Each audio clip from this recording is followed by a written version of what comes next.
Am I really that much to handle? Breaking these niggas down like a camel. You don't really know you. Hi, y'all. It's me, Talisa, and I know it's been such a long time since I've posted another travel video, but I wanted to come on here and give you guys an update about what's been happening with me and what's going on, because for the last 3 years, I have been living in Washington, D.C., and boy, has it been a journey. So sit down, buckle up, grab you something to smoke so we can go over what it's been like to live in Washington, D.C. during a hostile government takeover. Hey, are you new to my channel? Is this your first time watching me? Or maybe you've seen my content before. Ask yourself, are you subscribed? And if you're not subscribed, why haven't you? I could really use your support as I try to grow my content creation here on YouTube. So if you could take a couple of seconds and like this video and subscribe to my channel, I would truly appreciate it.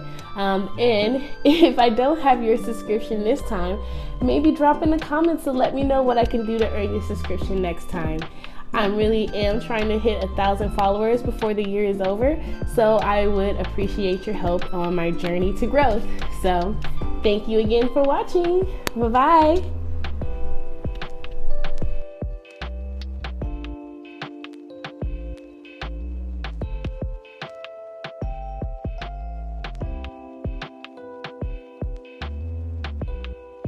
So, you might be first asking yourself, like, Talisa, how did you even end up in Washington, D.C.? Like, how did you even get out there? Well, that's really easy. So sorry, y'all. Like, I have a mirror, but like I need to like put my mirror up on my wall, and I just forget about it all the time. Anyways, so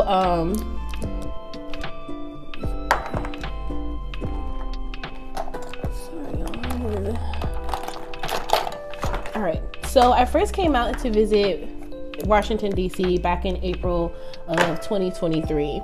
My sister had been living here for almost 5 years, and despite us trying to get her to move, she just never really wanted to move. And I couldn't for the life of me figure out why, because honestly, up to this point, I had never been to Washington, D.C. before. So I didn't really know much about the city besides it was the United States capital and it was where the president lived. But other than that, like, I didn't know too much about Washington, D.C. Like, I had no idea what the culture was like or what the population was like or any of that. So in April of 2023, I came here to visit my sister. I was living in Colorado at the time, and I was already making my mind up that I was going to move from Colorado. And at the time, I was thinking I was going to go to Hawaii. As you know, y'all know I love Hawaii. I've lived there several times over the year. I was born there. So that's what I was planning on doing. But then but I came here just to visit my sister, just to, fill the city out, really see what it was about, because like I said, I had never been here before. And when I got here, I was so impressed. I was immediately smitten with the city. I immediately fell in love. For one, DC is blackity black. I don't know if you know this, but I am Black American. So, and living in Colorado for the last 15 years or so, Colorado does have a black population, but it is really small, and it is a multicultural black population. So you'll encounter Nigerians, Ghanaians, Ethiopians, and Black Americans. But as someone who grew up in the South around predominantly Black Americans, I truly miss living around my people, living around my culture. So when I came to DC and I saw how blackity black it was, I was very impressed. The city, for one, is beautiful. The neighborhoods, my sister lived in the Capitol Hill neighborhood. Beautiful neighborhood, okay? Beautiful. I'm talking about the trees, gorgeous, the old school stone houses, row homes are beautiful, and like, it was just such a gorgeous neighborhood that it had caught me off guard. Like, I never expected that DC looked as beautiful as it is, because honestly, when you look at the city of DC in the textbooks, like, they don't actually show you the city. They just show you the monuments. I knew that this is where the Abraham Lincoln monument was. I knew that this is where the George Washington Memorial was. But they really never actually show you what the neighborhoods look like, and what the people are living like in the city of DC. So when I came here and I saw the neighborhood of Capitol Hill, I was like, my goodness, this is so beautiful. Look at the trees, look at the flowers. Like, I was immediately impressed with DC. And so then I started thinking like, maybe I could live out here. I was looking for somewhere new to live. I was looking for somewhere to go. I wanted to be closer to my sisters and to my family. I honestly wanted to be around more Black people. So I thought like, hey, maybe Washington, D.C. is a place. And what really got me settled on it was when I went to Union Station. It was the last day I was in the city. My sister took me to Union Station. It was really easy to get to. And so while I was there, I was exploring the Union Station, and they were having a business happy hour. And I was like, okay, perfect. Let me check out this business happy hour. I work in the real estate industry. I work in mortgages. So networking, happy hours, lunch and learns, different events like that was totally the norm in my career. But living in Colorado, oftentimes when I would go to a lunch and learn or to a happy hour, I would be literally the only Black woman or Black person in the entire event. And that's really exhausting. It's so exhausting because then, I'm there. Not only am I there representing my company and my business, but now I'm representing the entire community. Now questions that people have about Black people in general, I'm the new filter. Now when it's time for a political conversation, I'm the one that they come to. And it gets exhausting. People always questioning me, scrutinizing me, judging me, thinking that I'm not capable of doing my job, that I don't understand what I'm talking about. So that was what I was coming from. So to walk into this Union Station and look into this business networking, this happy hour, and when I looked in there, there was nothing but Black people in there. Okay, Black men and Black women at this happy hour. And this was a nice happy hour. I'm going to insert the videos right here.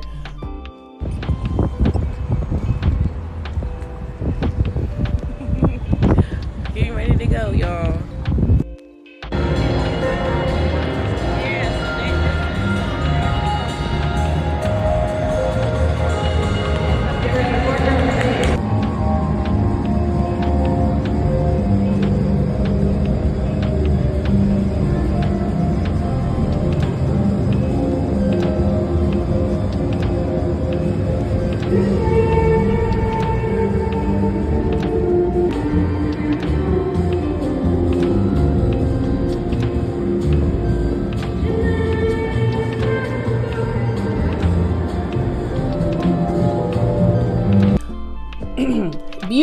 Beautiful pillars, beautiful. They had live music, and everybody in there, when I was, looking around, looking at the name, people's name tags that said their names and what they did, it was lawyers, doctors, tech, tech people, IT people, securities people, real estate agents. I was like, oh my God, look at all of these Black professionals. I've never seen a happy hour that had this many Black business people in there. And so I thought to myself, like, oh my gosh, maybe this is a place that I can live and actually be able to have a successful real estate career. So it was at that moment that I decided, okay, maybe I will move to DC. Maybe I will come to DC and give DC a chance. So I told my sister that. I said, hey, I'm thinking maybe I'll move back to DC. It would be nice to be closer to you. Oh, wait till I'm done talking. Okay. It would be nice to be closer to you and my niece. And I think that I would be able to have like a thriving business career out here in DC. She was like, oh, that's so great. Like, she had been someone who'd been asking for help and with my niece, and she had always talked about how we never came to visit her, and that we always was visiting my other sister who lives in Hawaii. and no one ever came to visit her. And so she was super excited that I came to visit, and she was super happy that I was agreeing to stay because she did want some support with my niece, and my niece adores me and I adore my niece. So I returned to Colorado with the thought in mind of like, okay, I think I will move to DC, at least give it a try. My other sister wanted me to come out there to Hawaii, but I wanted to give DC a try before I went out there, because again, I really wanted to live somewhere where there were more black people. Like literally, I was just tired of being the only black person in a professional setting. Like, it's exhausting. So when I returned to when I turned to Denver, it was like I think it might have been May of 2023. I was back in Denver for about 2 weeks, and my mom called me and she was like, we haven't heard from your sister in 2 weeks. We haven't heard from your sister in DC since you returned to Denver. And I was like, sorry, that is really running into my eye right now.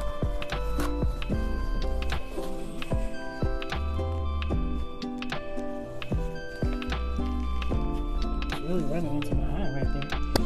Anyway, so my mom was like, we haven't heard from your sister who lives in DC since you left. She's not returning my calls. She's not answering my phone calls. And that's unlike your sister. She always calls me in the morning. She always answers when I call. Something's wrong. So then we start doing our research. We start, reaching out to my sister's friends, reaching out to her boyfriend. And that's when we discovered that my sister was arrested. She had been arrested, and she was waiting to be transferred from Washington, D.C. to Georgia, where she got into some type of altercation out there, and someone had pressed charges on her, so she had to go out there for the trial and to face whatever legal consequences that were to happen. So during that time, we're like, well, where's my niece at? Oh, well, my niece, no one showed up to pick her up from school, so they had to call the dad, and her dad came and picked her up from school. And as far as we knew, she was staying with her dad. My sister, had her own place back in DC and, had full custody of my niece. And so I told her, like, look, this is probably just a misunderstanding. Probably be 3, 4, maybe 5 months that you are in there until they get this all straightened out, and then you can come back to DC. In the meantime, I'm going to go ahead and move forward with my plan to move to DC. I will move into your apartment. I'll take over your lease, and I'll hold it until you get out, and then you can come back and, take back over and everything go back to you. Well, actually, I wasn't initially trying to take over the lease. I was just going to move in there, and I was going to tell her landlord, like, hey, my sister's just out of town, and, she'll be back, but I'm just here keeping an eye on the place until she gets back and making sure everything's good and taking care of my niece. So that's what I was originally going to tell everybody. That's what I originally told everybody when I moved to DC. So 1 month turns into 2 months. 2 months turns into 3 months. 3 months turns into 6 months. Before I know it, my sister has been incarcerated for 7 months now. And there's no sign of when she's getting out.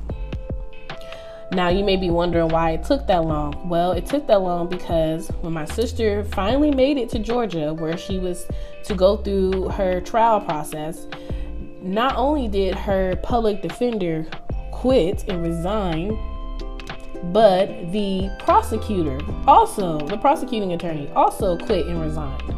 So my sister's case sat on a shelf because they didn't have any attorneys to prosecute or defend her.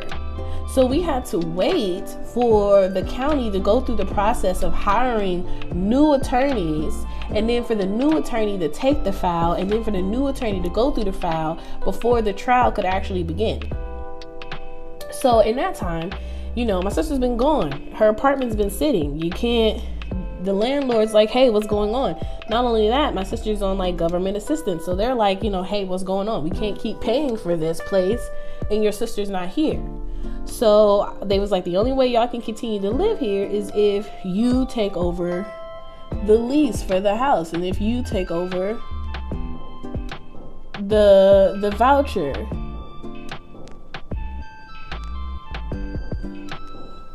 So that's what I did. I was like, okay, well, I'll take over this voucher. They said, yep. And then when your sister get out, she could go through the process of being approved to get the voucher back. And then, y'all can go from there. But if you want to continue to live in this house, you're going to need to do that. So in order for me to do that, I had to get legal custody of my niece. So I went to the courts and I got legal custody of my niece with my sister's approval. Then my sister filled out all the paperwork to transfer the housing over to me. And so then after a year of me living there, I want to say by December 2024, I was officially approved to be owner of the voucher, and I was officially approved to be the new leaser of my sister's apartment. However, by the time all this happened, my sister actually got out of jail and she was back. But now, the apartment is in my name, the voucher's in my name. So now we're all living together, my sister, my niece, and me, which is perfectly fine with me. That's what I intended it to be, before. That's what it was going to look like. We were all going to live together. So my sister's out, and I want to say, like, for the first 5 months or so that she was out, everything was good. Okay? Everything was good. In January 2025, I started looking for a 3-bedroom, something that was going to be more spacious, that was going to fit all of us.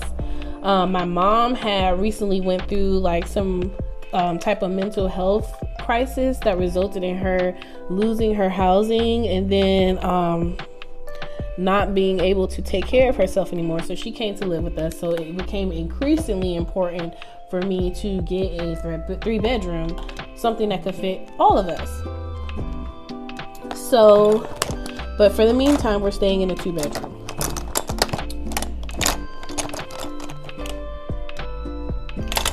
So, May rolls around. May 2025 rolls around. And some craziness happens with my sister's boyfriend. And this craziness results in him losing his place to live and getting arrested. So my sister, without telling anybody or asking, she goes down to the courthouse and she signs for him to be released from jail on probation at our new place.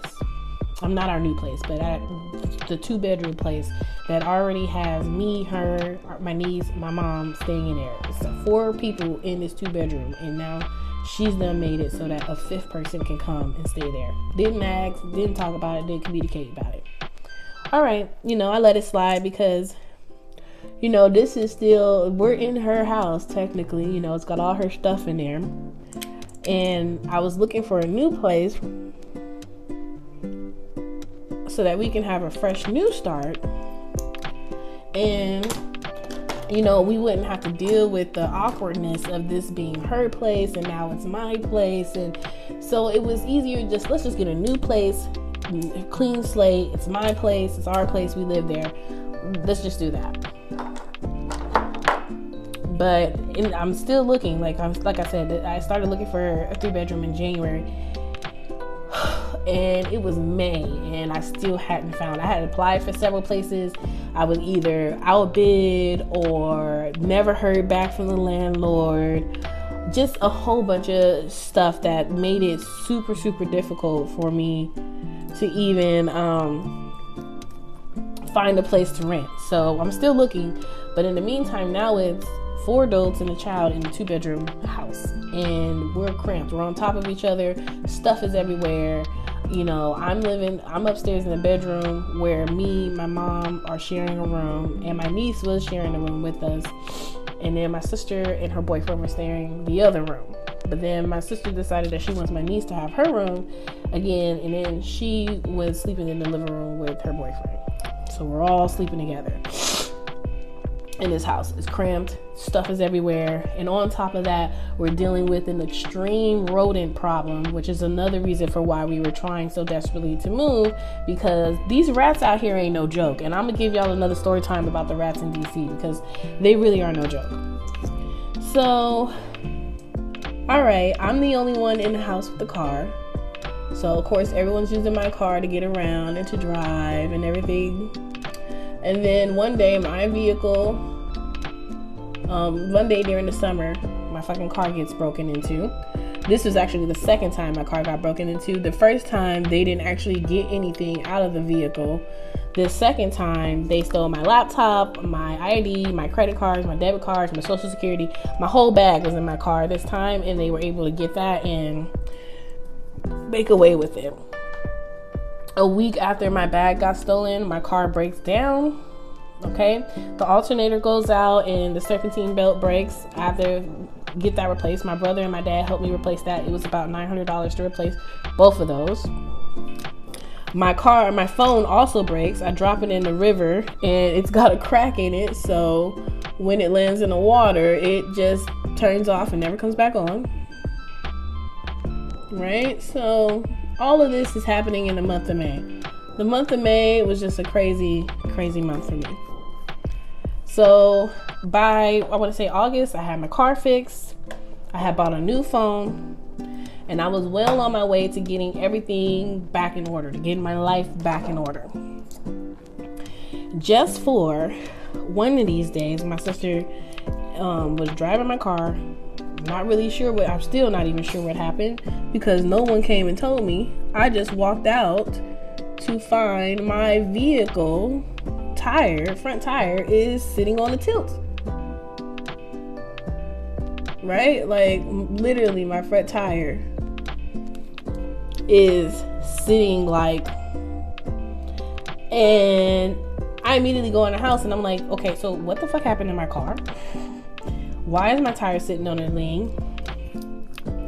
Oh, we're so sorry about that. We're gonna get it fixed. Don't worry about it. We're so sorry. This, and this. Okay. So the next month comes and my sister gives me $150 on whatever happened with my tires. First of all, $150 ain't nowhere near enough.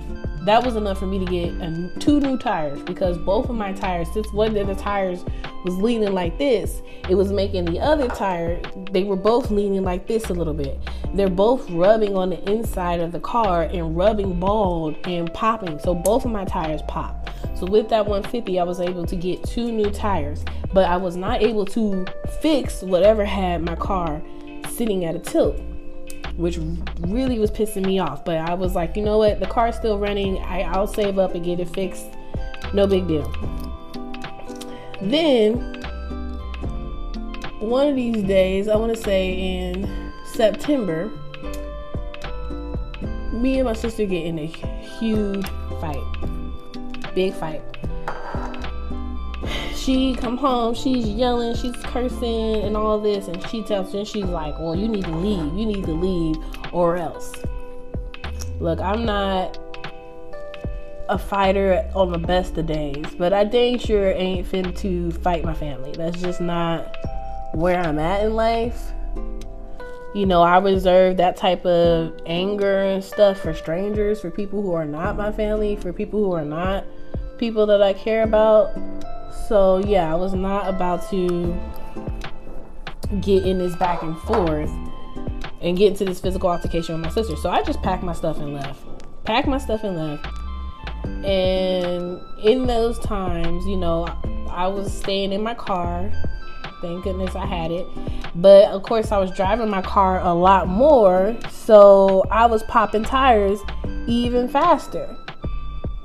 On top of that, since I took over the lease and everything for my sister's apartment, and I was no longer living there, no one was allowed to live there. So they ultimately ended up forcing my sister out of my house, and then I was able to return to the house.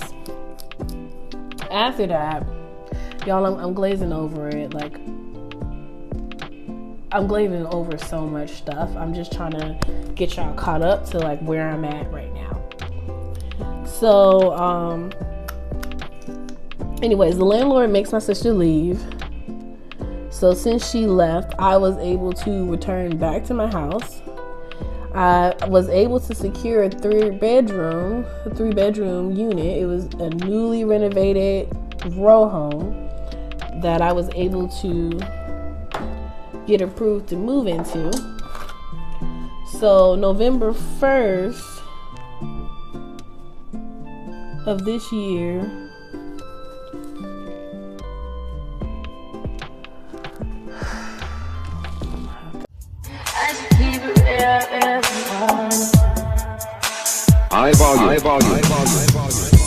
Am I really that